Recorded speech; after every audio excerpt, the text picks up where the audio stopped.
Interrogation transcript 47C, subject, Eshar Operative Keshtal, Galactic Confederation Fleet Intelligence Division, Deep Black Archive. Restricted clearance, blue tier and above. Transcript begins. Room is unadorned. One table, 2 chairs, a flickering light, either malfunctioning or intentionally designed for discomfort. Audio clear. Video available but redacted. State your designation and purpose. Silence. The Eshar subject, Keshtal, confirmed by DNA scan, is seated across from me. He stares at the table with those wide, compound eyes, mandibles tight. One of his antennae is twitching, but otherwise no movement. Standard behavior for the first 12 hours. Let's not waste time, I say. Your infiltration route was sloppy, your extraction ship was slagged, and we found your passive data collector wedged inside a cafeteria beverage dispenser. We know why you were here. No response. Fine. Let's talk about something lighter. I flicked my datapad. What can you tell me about Operation Friendly Hug? That got a reaction. Keshtal's mandibles opened slightly. His eyes locked onto mine. Then he laughed. Not the unsettling Eshar chatter hiss most of his species use, but an actual involuntary shaking laugh. He wheezed. He gasped. His thorax convulsed. "Stars help me," he finally rasped. "You people named it that?" "That's what it was filed as," I replied. "Why? Something funny?" Keshtal wiped something off the side of his mouth. "Might have been spittle. Might have been blood. You think it's funny too, don't you?" he said, still grinning. "Don't pretend you don't." I didn't answer. He kept going. "You humans. We used to laugh at you. No, truly. You were a joke in our war colleges. Backward primates. Cultural clutter? Salvage rats. Your ships looked like someone tried to weld a scrapyard to a boiler. Your comm chatter sounded like a brain fever. Your command structure? We couldn't even translate some of your ranks. What's a petty admiral anyway?" "Rear admiral lower half," I said dryly. "It's a long story." Keshtal laughed again, then coughed hard. "Yes, everything was a joke, until the reports started coming in." I didn't interrupt. "You deployed something in the Arcturon drift. We intercepted comms chatter, scrambled at first. Fragments only. Civilian station reporting asteroid collisions. Except there were no asteroids in that sector." He leaned forward, his voice quieter. "It was Daisy Cutter, wasn't it?" I didn't confirm. I didn't have to. It wasn't even a war zone, just a recon patrol and an old supply relay. You deployed orbital mine clusters from a disguised medical tug. The moment our corvette dropped out of FTL to investigate, he made a crunching noise with his mandibles. Gone. 17 crew. No time for a mayday. The mines didn't just detonate. They waited. They moved. They chose their moment. He chuckled bitterly. Named after a flower. Of course it was. I started a fresh log page. Continue. Then came Peacemaker. We thought it was a satellite. We were so sure. We tracked it for 3 cycles. It emitted comms bursts, harmless at first. Then it changed. Its emissions turned into jamming pulses. Then the missiles came. Not from outside. Inside our station. It had been reprogramming our munitions locker, using our own launch bays against us. He tapped the side of his temple. We didn't even know that was possible. "Is that when the panic started?" I asked. He looked at me sideways. "No. That was respect. The panic came later." "When?" "When we encountered nap time." I raised an eye ridge. "You mean the neurotoxin?" Keshtal shook his head slowly. "It wasn't just a toxin. It was theater. They dropped it through our ventilation systems during what we assumed was a routine boarding attempt. What we got instead was color hallucinations." Laughter. "My second-in-command tried to mate with a communications console. Our weapons officer composed a poem and then disabled the shields manually. We didn't even realize we were under attack until they had already taken the bridge and were playing some sort of music." "Old Earth disco," I supplied.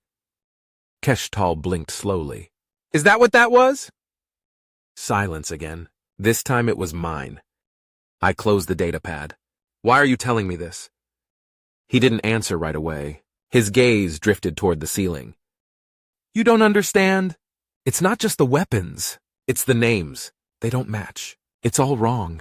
Every other species makes weapons sound like weapons. You know what our new stealth cruiser is called?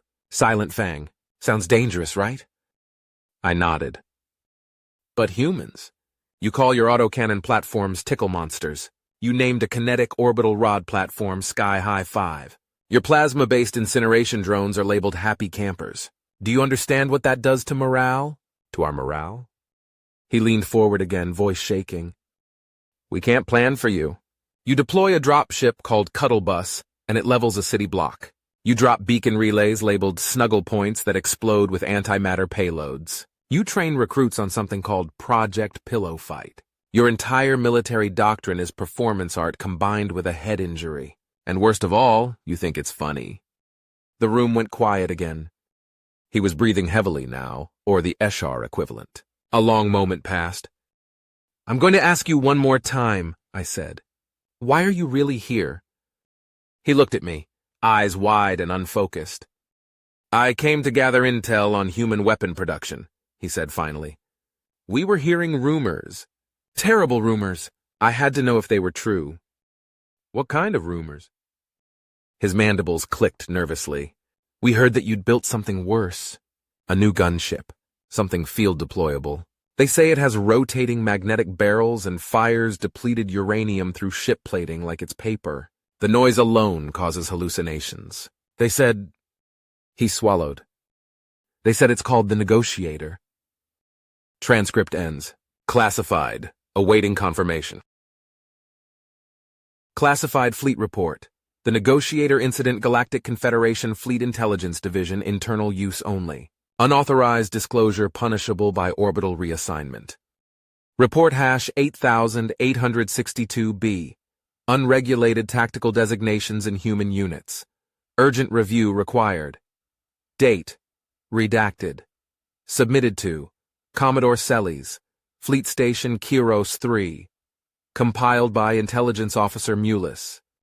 The incident was first flagged as an anomaly by standard recon drone telemetry. Initial reports tagged the object as a communications relay unit, drifting toward asteroid outpost R-17.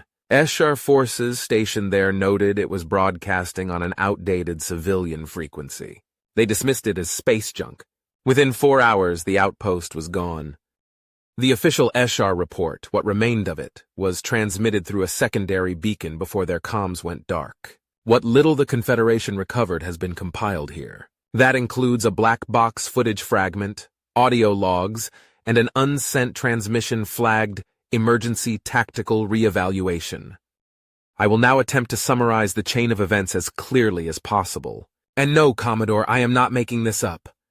At 6:43 station time, R-17's proximity sensors picked up a small, unregistered vessel approaching on a slow vector. The vessel identified itself as a civilian asset in need of minor repairs and provided no authentication code. Standard procedure would have been to flag it. But apparently the local Eshar commander had recently reprimanded his comms staff for overreacting to human activity. Their logs show that a security tech aboard the outpost raised an alert when they intercepted the audio message sent by the ship as it closed in. Exact phrasing: Negotiator en route. Stand by for peaceful resolution. At the time, this was interpreted as a diplomatic overture. The Eshar security team stood down. 4 minutes later, the ship entered visual range. Attached footage shows a compact, boxy human gunship, visibly patched and retrofitted. Multiple mismatched armor plates. Rear thruster sputtering. Left stabilizer visibly sparking. The ship's hull bore crude stenciling in white. A cartoonish briefcase with a smiley face and the name The Negotiator painted underneath. One Eshar officer, recorded on a command deck audio loop, is heard asking, "Is this a joke?" That question was not answered. What followed is best described by the surviving footage. The vessel's side panel dropped open, revealing a rotating autocannon of improbable size. It extended on a hydraulic mount and locked into place with a hiss. According to later estimates, the barrel system was nearly 5 meters long, magnetically driven, and mounted with cooling coils that glowed from friction alone. Then it started spinning. Eshar sensors picked up a buildup of electromagnetic discharge and immediately raised shields. Too late. The gunship fired. Data analysis confirms a rate of 4,000 rounds per minute. The rounds were uranium-depleted alloy spikes, sharpened for penetration, and apparently tipped with trace incendiaries. The first 10 seconds of fire tore through the outpost's outer hangar. By second 15, the power core shielding had been compromised. The entire west wing vented atmosphere into space. A panicked voice on the comms feed speaking Eshar standard. "It's called the Negotiator?" Another voice screaming, "Why does it have a briefcase on the hull?" Then silence. The gunship did not pursue survivors. It executed a slow pivot, performed a barrel roll, why, no one knows, and then jumped to FTL.